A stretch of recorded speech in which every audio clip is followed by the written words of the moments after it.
Hello students, YP sir math classes में आपका स्वागत है। पिछले वीडियोज में हम लोग प्रश्नावली 3.5 के चार प्रश्न चौथे प्रश्न का पहला और दूसरा पार्ट हम लोग पढ़े थे। इसमें तीसरा पार्ट दिया है। देखें, यश ने एक टेस्ट में 40 अंक अर्जित किए जब उसे प्रत्येक सही उत्तर पर 3 अंक मिले तथा अशुद्ध उत्तर पर 1 अंक की कटौती की गई। यदि उसे सही उत्तर पर 4 अंक मिलते तथा अशुद्ध उत्तर पर 2 अंक कटते तो यश 50 अंक अर्जित करता। तो टेस्ट में कितने प्रश्न थे, तो प्रश्नों की संख्या ज्ञात करना है।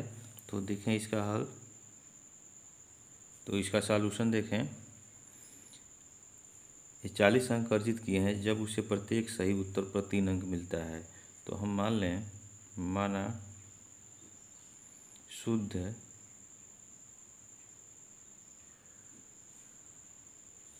या इसको सही भी लिख सकते हैं, सही उत्तर देने वाले प्रश्नों की संख्या यह यक्स हम मान लें, ठीक है, तथा अशुद्ध उत्तर देने वाले प्रश्नों की संख्या वाई मान लें। तो कुल प्रश्नों की संख्या कितनी हो जाएगी, यहाँ लिखें, कुल प्रश्नों की संख्या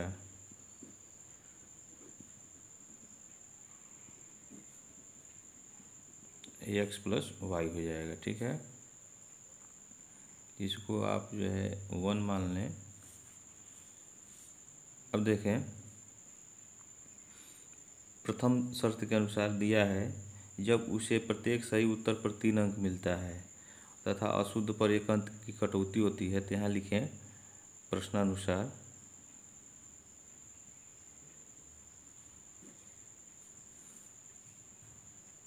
तो देखें, प्रथम शर्त के अनुसार इसमें प्रत्येक सही पर उसको 3 अंक मिलता है। तो एक पर जो है 3 अंक मिलता है तो यक्स जो है प्रश्न सही किया है तो कितना मिल जाएगा, 3 यक्स अंक मिल जाएगा, ठीक है। और 1 अंक की कटौती होती है, एक गलत होता है तो, और अशुद्ध प्रश्नों की संख्या वाई है तो कितना कट जाएगा, 1 है तो 1 गुणे वाई तो वाई हो जाएगा। अब इसको कितना अंक मिला है, इसको जो है 40 अंक जो है ये प्राप्त हुए हैं इस दशा में, ठीक है। तो ये 40 हो जाएगा। यह हो गया आपका समीकरण नंबर 2। अब देखें पुनः प्रश्नानुसार क्या कह रहा है, यहाँ लिखें, पुनः प्रश्नानुसार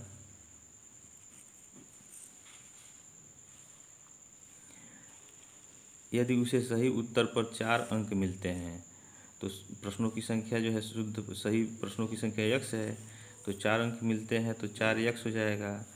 और क्या कह रहा है, तथा अशुद्ध पर 2 अंक कटते हैं तो अशुद्ध प्रश्नों की संख्या वाई है तो 2 अंक जो कटता है 1 पर, तो वाई पर कितना कटेगा, आपका 2 वाई कट जाएगा, ठीक है। और यह कितना हो जाएगा, इसका दिया है 50 अंक अर्जित करता है तो इसका मान जो है 50 हो गया। यह हो गया आपका समीकरण नंबर 3। तो इसी 2 और 3 को हल करके एक्स और वाई का मान निकाल लेंगे और फिर एक्स और वाई को जोड़ देंगे तो प्रश्नों की संख्या निकल जाएगा। तो देखें, समीकरण नंबर 2 में 2 का गुणा कर दें, यहाँ लिखें समीकरण 2 गुणे 2 कर दें, 2 का गुणा करेंगे तो 2y हो जाएगा, फिर घटा देंगे 3 को तो समीकरण 2 गुणे 2, अब माइनस समीकरण 3, तो इसमें 2 का गुणा करें कितना हो जाएगा, 6x ऋण 2y बराबर 80। और फिर इसको जो है 3 को यहाँ लिखें, 4x माइनस 2y बराबर 50। अब इसको घटाएं तो इसका चिन्ह बदल जाएगा, ठीक है। यह आपका कट गया और 6 में से 4 गया, 2 यक्स बचा और 8 में से 5 गया, यह 30 हो जाएगा, ठीक है। तो यक्स का मान जो है आपका कितना हो जाएगा, 30/2 और यह हो जाएगा 15, यक्स बराबर 15। ये सही प्रश्नों की संख्या हो जाएगा। यहाँ लिख लें सही प्रश्नों की संख्या। ठीक है, अब यक्स का मान जो है किसी एक समीकरण में रख दें, तीन ही में रख दें। तो यहाँ लिखें यक्स बराबर 15 समीकरण 3 में रखने पर, तो 3 में रखेंगे तो देखें तो 4x है ना, तो 4 गुणे 15 हो जाएगा और -2y और बराबर 50। तो -2y बराबर, यहाँ देखें 15 या 45 हो जाएगा और यह 50 हो गया। तो -2y बराबर 50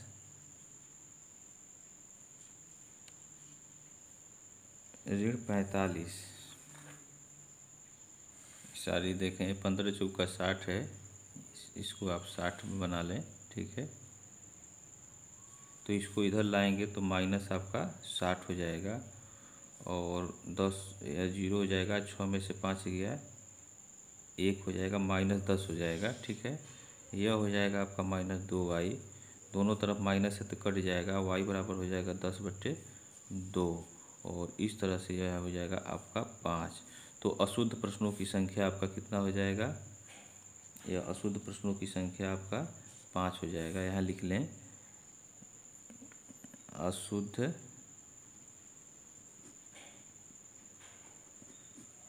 प्रश्नों की संख्या 5 हो गया। इसलिए कुल प्रश्नों की संख्या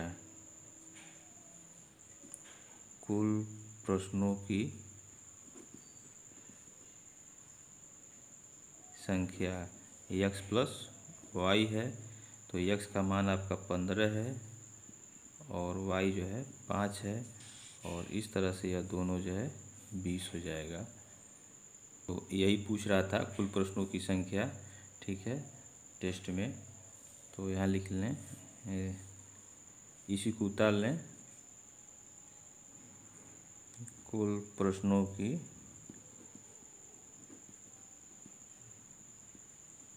संख्या। नेक्स्ट क्वेश्चन देखें, चौथा दिया है चौथे का कि एक राजमार्ग पर दो स्थान ए और बी हैं। ठीक, 100 किलोमीटर की दूरी पर हैं। एक कार ए से तथा दूसरी कार बी स्थान से एक ही समय चलना प्रारंभ करती हैं। यदि ये कारें भिन्न भिन्न चालों से एक ही दिशा में चलती हैं तो वे 5 घंटे पश्चात मिलती हैं। यदि वे विपरीत दिशा में चलती हैं तो 1 घंटे के पश्चात वे मिलती हैं। दोनों कारों की चाल ज्ञात कीजिए। तो इसका हल देखें, इसमें देखें इस सॉल्यूशन इसका, इसमें हम मान लेंगे माना पहली कार की चाल x किलोमीटर प्रति घंटा है। ठीक है, अब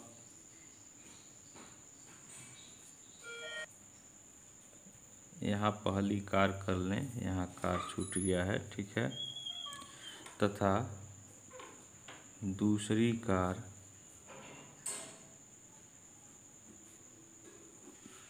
की चाल y किलोमीटर प्रति घंटा, ये हमने मान लिया। अब देखें यहाँ कह रहा है कि एक कार यानी पहली कार ए से तथा दूसरी कार बी से एक ही समय चलना प्रारंभ करती हैं। यदि ये दोनों कारें भिन्न भिन्न चालों से एक ही दिशा में चलती हैं तो वे 5 घंटे पश्चात मिलती हैं। 5 घंटे पश्चात मिलती हैं तो 5 घंटे में जो है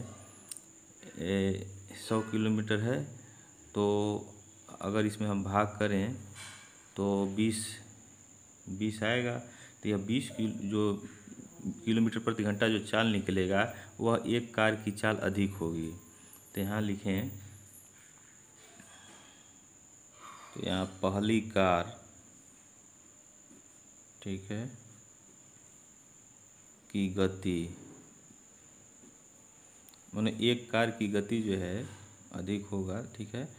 तो यहाँ देखें 100/5 यानी यह हो गया 20 किलोमीटर प्रति घंटा। क्या होगा? अधिक होगा, अधिक है, तभी तो वो 5 घंटे पश्चात मिलेंगे। तो अब देखें जब विपरीत दिशा में चलेंगे, यहाँ लिखें प्रश्नानुसार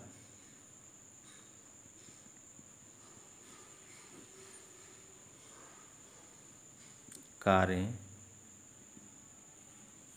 जब विपरीत दिशा में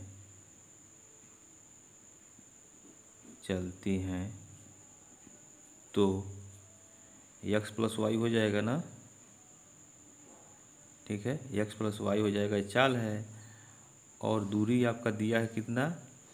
ये 100 दिया है, और 1 घंटे पश्चात जो है यह मिल रहे हैं, तो बट्टे 1 हो जाएगा, और यह हो जाएगा आपका 100। तो x प्लस वाई बराबर आपका हो जाएगा 100। इसको आप कह लें पहला समीकरण, ठीक है। अब देखें जो पहली कार है उसका 20 किलोमीटर अधिक चाल है वाई से, दूसरे वाले से कितना अधिक है?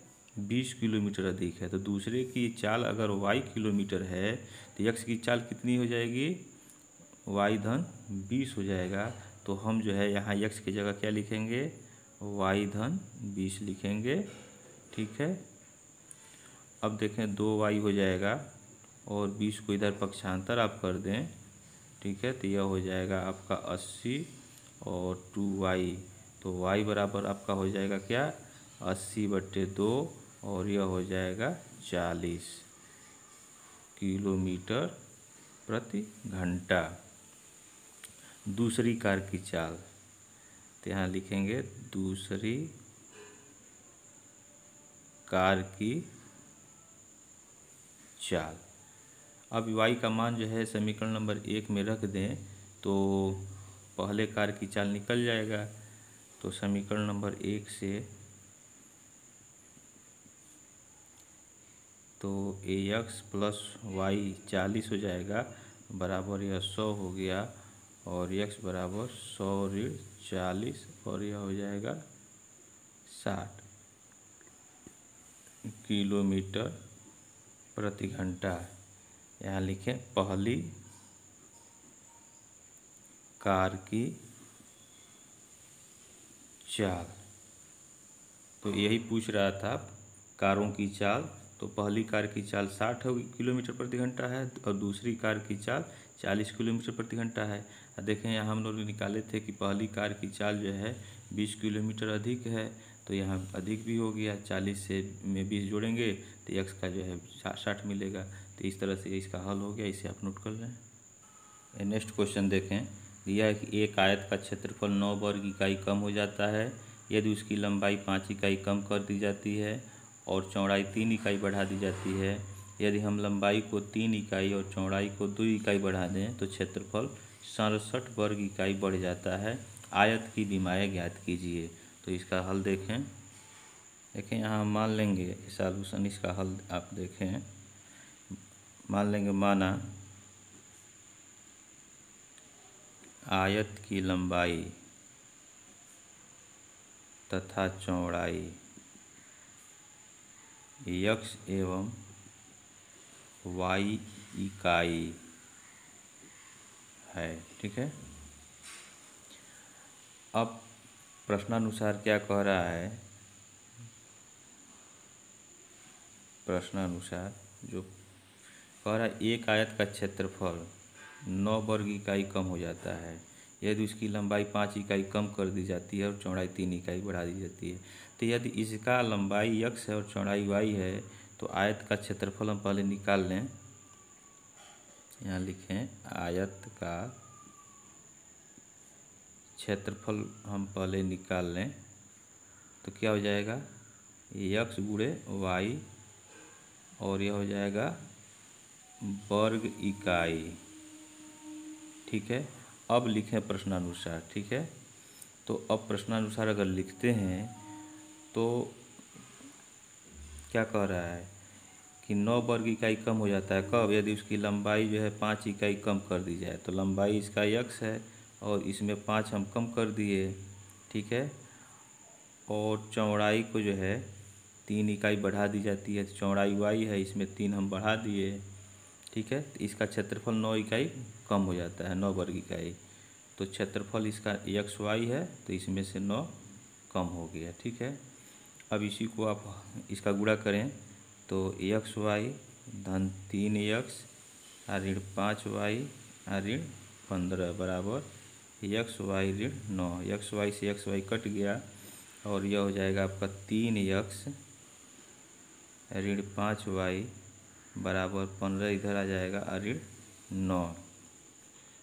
तो यह हो गया आपका 3x ऋण 5y बराबर 6। यह आपका जो है ये पहला समीकरण हो जाएगा, ठीक है। 3x ऋण 5y बराबर 6, ये पहला समीकरण हो गया। यहाँ देखें, लिखें पुनः प्रश्नानुसार, ठीक है। क्या कह रहा है देखें,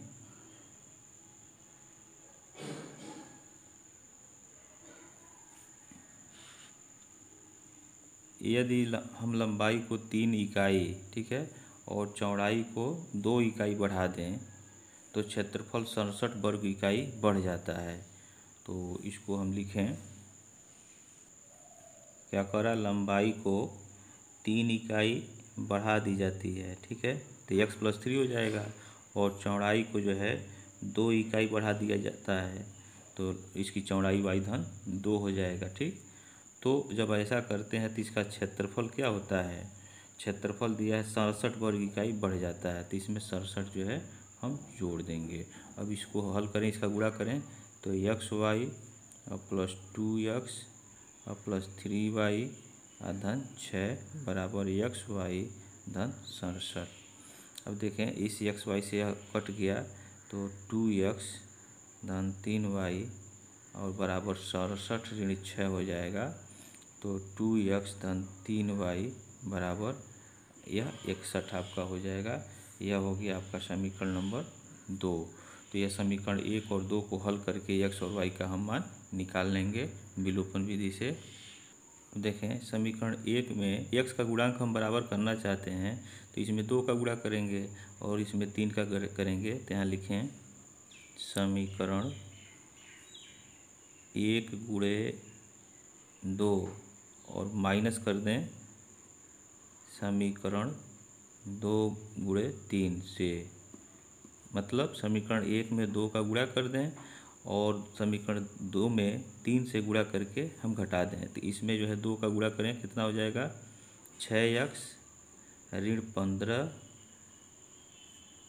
2 का गुणा कर रहे हैं ना, ये सारी 10 हो जाएगा, 2 पचे ये 10 हो जाएगा, 10y बराबर 2 छके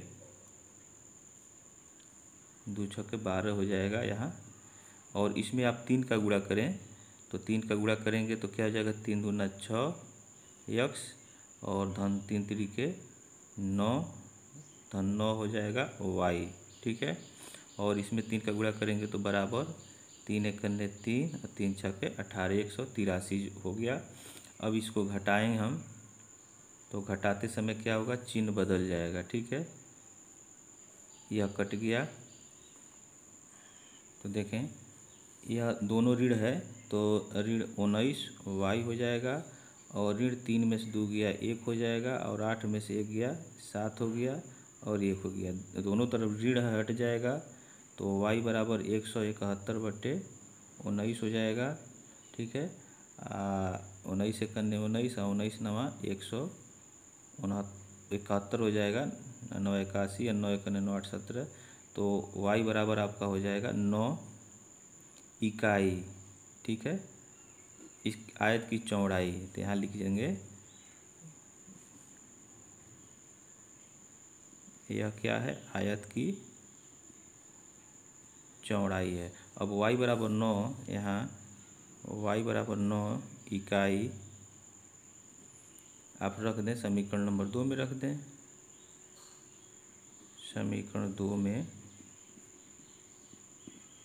रखने पर तो देखें क्या है, 2x धन 3 गुणे 9 बराबर 61। तो इसको हल करें, 2x धन 27 बराबर 61, 2x बराबर 61 ऋण 27, 11 में से 7 जा 4 हो जाएगा, 5 में से 3 गया 2 हो जाएगा, ठीक है, सारी 3 होगा ना, 5 में से 2 गया 3, तो यह हो गया 2x। तो 2x बराबर 34 हो जाएगा, x बराबर कितना हो जाएगा 34/2, और यह हो जाएगा आपका 17x, यानी आयत की लंबाई, आयत की लंबाई यही बीमा है। तो आयत की लंबाई जो है x बराबर 17 इकाई हो गया। तो इस तरह से यही पूछ रहा था इसका बीमा। तो x बराबर आपका जो है 17 हो गया और y बराबर 9 इकाई मिल गया। और इस तरह से यह आपके प्रश्न हल हो गए और इस प्रश्नावली आपका समाप्त होता है। अगला प्रश्नावली हम लोग अगले वीडियोज में पढ़ेंगे। और जो स्टूडेंट्स इस चैनल पे नए हैं, इस चैनल को सब्सक्राइब कर लें, लाइक कर लें, बेल आइकन घंटी को प्रेस कर लें। और इससे फ़ायदा यह होगा कि जो पढ़ा दिया गया है वह आपके प्लेलिस्ट में मिल जाएगा, वीडियोज में मिल जाएगा, और आप अपने सिलेबस के अनुसार पढ़ेंगे। जो आपके सिलेबस में दिया होगा उसको आप पढ़ेंगे, ठीक है। जो सिलेबस में नहीं दिया है इस वर्ष के लिए उसको आप छोड़ देंगे। Thank you very much.